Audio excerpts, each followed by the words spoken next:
Studimi tregon se martesa është e dëmshme për shëndetin mendor.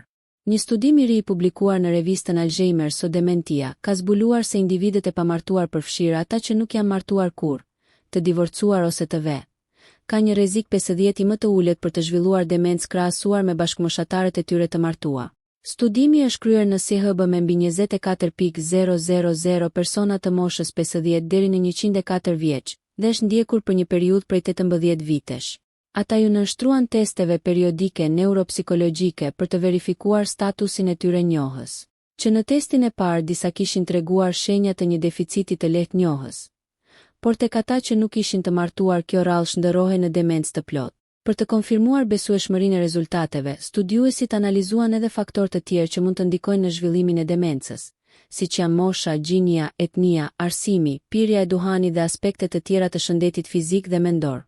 Sipas studiuesve, personat e martuar kanë tendencë të kenë një jetë më të izoluar socialisht dhe më të strukturuar, çka mund të ndikojë negativisht në stimulimin e trurit.